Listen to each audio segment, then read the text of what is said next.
बिस्मिल्लाहिर्रहमानिर्रहीम। Program logic with Salman Abid.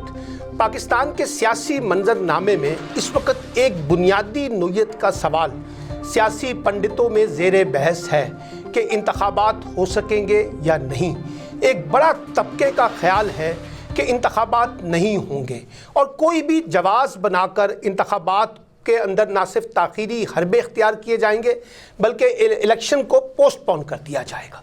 जबकि दूसरा तबका ये कहता है कि हर सूरत में सुप्रीम कोर्ट के फ़ैसले की रोशनी में इंतखाबात का होना नागज़ीर है।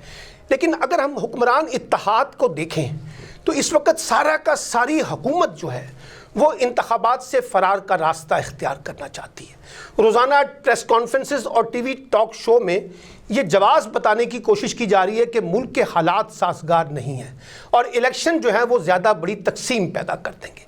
और फिर ये भी कहा जा रहा है कि अगर 2 सूबों में पहले इंतखाबात हो गए तो उसके बाद का मंजरनामा और ज़्यादा कॉम्प्लिकेटेड हो जाएगा। और 4 बुनियादी नोयत के जवाज़ बनाए जा रहे हैं। पहला जवाज़ ये बनाया जा रहा है कि मुल्क के माशी हालात इस बात की इजाज़त नहीं देते।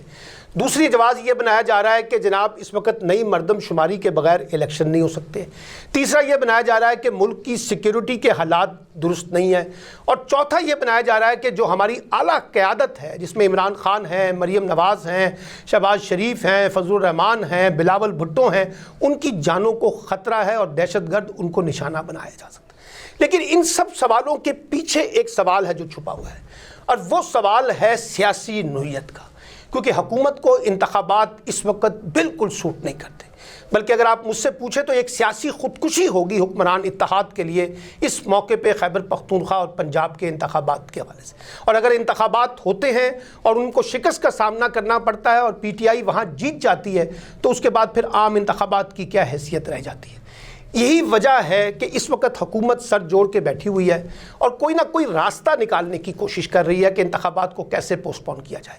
उनमें सबसे बड़ी रुकावट जो हुकूमती अज़ाइम में है वो है इस वक्त सुप्रीम कोर्ट जो इस वक्त कस्टोडियन है और वो एक उसका ये फ़ैसला है कि 90 दिन के अंदर अंदर हर सूरत में इलेक्शन को इंश्योर किया जाए। उन्होंने वफाकी हुकूमत को, उन्होंने सूबाई हुकूमत को, उन्होंने तमाम इंतज़ामी इदारों को, मालियाती इदारों को पाबंद किया है, सिक्योरिटी इदारों को, कि आपने इलेक्शन को इंश्योर करना है। लेकिन उसके बावजूद इलेक्शन कमीशन को मसाइल का सामना है क्योंकि वफाकी हुकूमत और दोनों सूबाई निगरान हुकूमतें जो है वो कोऑपरेट नहीं कर रही। और अगर आप दोनों सूबाई निगरान हुकूमतों को भी देखें, पंजाब और खैबर पख्तूनख्वा की, लगता यह है कि वो 3 माह के लिए नहीं आए। उनके पास कोई लंबा मैंडेट है, वो ऐसे ऐसे काम कर रहे हैं जो इलेक्शन के बरक्स हैं, यानी हर काम कर रहे हैं। अगर कोई काम नहीं कर रहे तो वो इलेक्शन से जुड़े मामलात हैं जिन पर कोई तवज्जो नहीं दी जा रही। अच्छा, मरीम नवाज़ साहिबा ने एक और अजीब व गरीब मंतक दी है।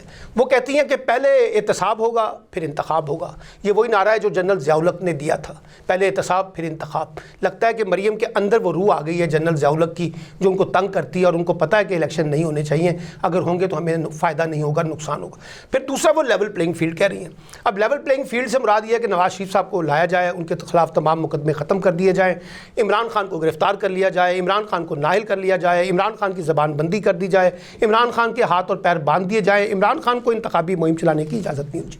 यही वजह है कि राना सलाउल्लाह ने कहा कि मैं इलेक्शन कमीशन से अपील करता हूँ, मुतालबा करता हूँ कि वो इस दोनों सूबों के इंतखाबात में हर तरह की इंतखाबी मुहिम जो है जलसे जुलूसों के ऊपर पाबंदी लगा दें। तो ये कैसा इलेक्शन है? क्या आपने कब्रिस्तान के अंदर इलेक्शन कराना है? क्या मुर्दों ने उठ के वोट डालने हैं? और इसी तरीके से पीपल्स पार्टी भी गोमगोंकों की कैफियत के अंदर है और पीपल्स पार्टी को भी ये लगता है कि जो सूबाई इंतखाबात होंगे तो उसके बाद वफाकी इंतखाबात की क्या हैसियत रह जाएगी। मौलाना फजलुर रहमान को तो बिल्कुल इलेक्शन सूट नहीं कर रहा क्योंकि KPK के अंदर इस वक्त PTI जो है वो काफ़ी हावी नज़र आती है। तो ये सारे ताने बाने जो बनाए जा रहे हैं और फिर माशाल्लाह हमारे इलेक्ट्रॉनिक मीडिया के अंदर बैठ के हुकूमत के हामी, दानिशवर, सहाफ़ी, एंकर्स, तजिया निगार ऐसी ऐसी मंतकें ढूंढ के ला रहे हैं कि इलेक्शन ना हो और बाकायदा जवाब बनाया जा रहा है। इलेक्शन के फैसलों के ऊपर तनकीद की जा रही है और कहा जा रहा है कि मुल्क को एक नए दलदल की तरफ फेंकने की कोशिश की जा रही है। ये अजीब व गरीब जमहूरियत है जिसमें इलेक्शन का मतलब जो है मुल्क को दलदल में फेंकना है। लेकिन कोई ये नहीं बता रहा कि अगर आप इलेक्शन नहीं कराएंगे तो उसके नतीजे में जो इस वक्त मुल्क के अंदर महाजराई पैदा होगी, जो टकराव पैदा होगा, जो इंतशार पैदा होगा, जो आपको एक किस्म की एक अनसर्टेनिटी पैदा होगी, उसका जिम्मेदार कौन होगा। और इसका नुकसान सिर्फ सियासत को नहीं होगा बल्कि हमारी पूरी معیشت کو اسٹیک پہ لگا دیا جائے گا، اور اسی انسرٹنٹی کی وجہ سے دنیا کے مالیاتی ادارے ہمارے ساتھ کوآپریٹ کرنے کے لیے تیار نہیں ہیں۔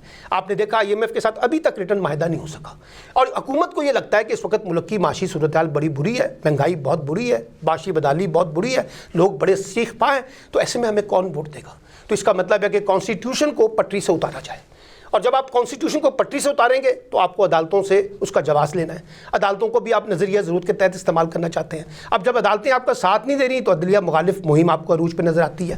تو یہ ساری صورتحال ظاہر کر رہی ہے کہ ہم الیکشن سے فرار کا جو راستہ اختیار کرنا چاہتے ہیں اس کا مقصد نہ کوئی قانونی ہے، نہ اس کا کوئی مطلب انتظامی نوعیت کا ہے، نہ سیکیورٹی ایشو ہے، نہ یہ مالیاتی ایشو۔ یہ بنیادی طور پہ ہمیں پسند و ناپسند کے درمیان پھنس کے رہ گئے ہیں، ہمیں الیکشن سوٹ نہیں کرتا، اور ہم جب تک الیکشن جب تک معاشی صورتحال ٹھیک نہیں ہوگی، لوگوں کو ریلیف نہیں دیں گے، معاشی بدحالی ختم نہیں ہوگی، لوگ خوش نہیں ہوں گے، ہم الیکشن نہیں کرائیں گے۔ یہ کیسی عجیب و غریب منطق ہے؟ اور کوئی اس بات کی ضمانت دے سکتا ہے کہ اگر ہم الیکشن نہیں کراتے تو ملک کی معاشی صورتحال ٹھیک ہو جائے گی؟ تو اس لیے خدارہ میں یہ کہنا چاہتا ہوں کہ ہماری اسٹیبلشمنٹ، ہماری حکومت اور ہمارے میڈیا کے لوگ یہ اس قسم کی فضول قسم کی منطقیں مت نکالیں، اس ملک کو نئے ایڈونچرزم کے اندر مت دھکیلیں، نہ کوئی سیاسی مہم جوئی کرنے کی کوشش کریں۔ یہ جو حکومتوں کو بنانے کا کھیل، حکومتوں کو گرانے کا کھیل، اپنی مرضی کے انتخابات، اپنی مرضی کے نتائج، اپنی مرضی کے فیصلے، اپنی مرضی کے مطابق الیکشن کب ہوگا کب نہیں ہوگا، یہ ساری چیزوں کے تجربات پاکستان میں غلط ثابت ہوئے ہیں۔ اور اب خدارہ باہر نکلیں، جب آپ کہہ رہے ہیں کہ ہم نیوٹرل ہو گئے ہیں، اب ہمارا سیاسی امور میں کوئی مداخلت کا موڈ نہیں ہے، تو پھر سیاست کو سیاست کے طریقے سے چلنے دیں۔ اور یہ میں آپ کو بتاؤں، اسٹیبلشمنٹ کو ایک بات سمجھنی چاہیے، اگر الیکشن نہیں ہوں گے تو اس کا براہ راست الزام بھی اسٹیبلشمنٹ پہ لگے گا۔ لوگ یہ کہیں گے کہ اسٹیبلشمنٹ الیکشن نہیں چاہتی تھی، حکومت کی کیا مجال ہے کہ وہ الیکشن نہ کرائے۔ تو اس وجہ سے ہماری سیکیورٹی اداروں کو، ایجنسیوں کو یہ دیکھنا چاہیے کہ اگر ایک دفعہ آپ نے آئین کو پٹری سے اتار دیا اور الیکشن میں تاخیری حربے اختیار کیے، دوبارہ اس آئین کو پٹری پہ لانا مشکل ہو جائے گا۔ میں آپ کو بتاؤں، یاد ہے نا جنرل ضیاء الحق نے 90 دن کی بات کی تھی تو 9-10 سال لگ گئے تھے۔ تو خدارہ اس قسم کے تجربوں سے باہر نکلے۔ اس ملک کو اگر کوئی باہر نکال سکتا ہے تو وہ صرف الیکشن کا پروسیس ہے، اور الیکشن سے کوئی انقلاب نہیں آ جائے گا، کوئی فوری طور پہ معاشی انقلاب نہیں آنے والا، لیکن ایک انسرٹنٹی ختم ہو سکتی ہے، اور لوگوں کو پتہ ہوگا کہ 5 سال کے لیے حکومت آ گئی ہے اور اس کے مطابق ان کے ساتھ فیصلے کیے جائیں۔ تو میں ذاتی طور پہ یہ سمجھتا ہوں کہ اس وقت صورتحال ایسی ہے کہ جو لوگ بھی الیکشن مخالف سیاست کر رہے ہیں وہ بنیادی طور پہ ملک کے مفاد سے زیادہ ایک سیاسی مفاد کو بالادست کر رہے ہیں، اور وہ سیاسی مفاد بھی حکمرانوں کا مفاد ہے، اور وہ اس وقت کے حکمران اتحادی جماعتوں کا ہے، اور اس میں خاص طور پہ 2-3 بڑی جماعتیں، یعنی پنجاب میں مسلم لیگ نون اور KPK کے اندر JUI اور عوامی نیشنل پارٹی، جن کو سوٹ نہیں کر رہے۔ پیپلز پارٹی سمجھتی ہے کہ سندھ میں بھی کون سے الیکشن ہونے جا رہے ہیں جو ہمیں بہت زیادہ ڈائریکٹلی اٹیک کریں گے، اس لیے آپ کو پیپلز پارٹی کا ذرا ایٹیٹیوڈ ڈفرینٹ نظر آ رہا ہے۔ اور یہ بھی میں آپ کو بتاؤں، یہ جو انتخابی مہم چلانے کی باتیں ہو رہی ہیں نا، اور انتخابی مہم کے اوپر پابندیاں لگائی جا رہی ہیں، الیکشن شیڈول آ گیا ہے، کبھی دفعہ 144، کبھی کچھ اور کبھی کچھ، یہ مسئلوں کا حل نہیں ہے۔ آزادانہ بنیادوں پر لوگوں کو لیول پلینگ کے تحت الیکشن کمپین چلانے دیں، الیکشن ہونے دیں، الیکشن کے نتائج شفاف ہونے چاہیے، الیکشن کو شفاف ہونا چاہیے، اس وقت الیکشن کے اندر کوئی مداخلت نہیں ہونی چاہیے۔ یہی ہمارے ملک کے بہترین مفاد میں ہمیں نظر آتا ہے۔